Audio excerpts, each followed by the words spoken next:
So here's what I've got going on right now. I've got some celery and onions chopped up. I have some potatoes I'm going to chop up.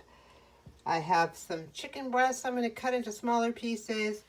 And I have my clay pot. I just emptied them out of water, so they are ready to get food. I've preheated the oven to 375, so let's get started. So I have everything ready. I've got my potatoes cut up, and I'm going to mix them up here with the celery and the onions. And I cut up my chicken breasts, so those are ready to lay on top. And I'm going to show you my secret marinating and cooking ingredient right now. And it's Dollar Tree Zesty Italian dressing. Yes, it is. I'm going to pour some into the potatoes and veggies.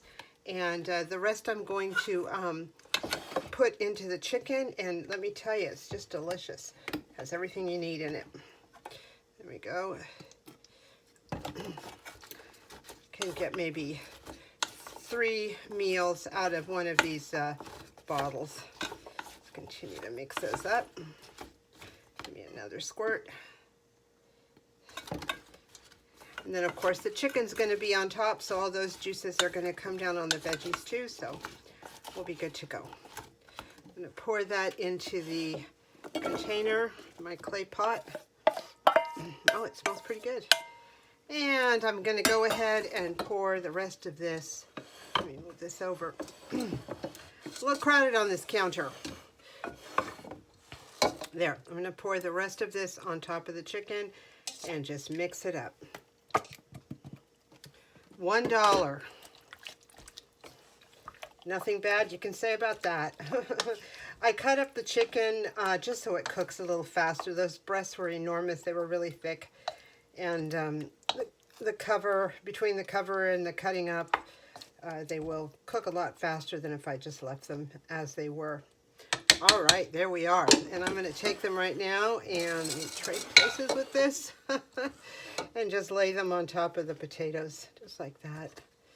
And again, all these good juices from the chicken and from the dressing will go down onto the veggies. We'll probably have some leftover chicken, but that's okay. You can eat it.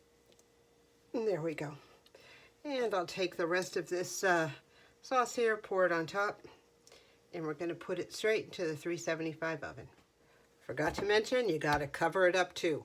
And remember that when you are pre-soaking these with water, both the top and the bottom need to be soaked. Well, I just pulled it out of the oven. It smells wonderful. I stuck the meat thermometer in. It's at 180 degrees.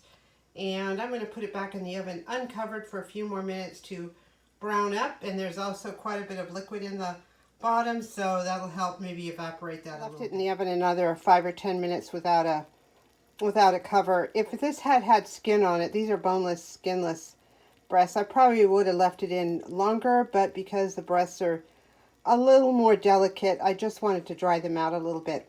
I'm going to actually be putting them in this container because Eddie's taking them to his friend's house. And I'm going to put a little in this container so Eddie can give it a try and let us know how it all came out.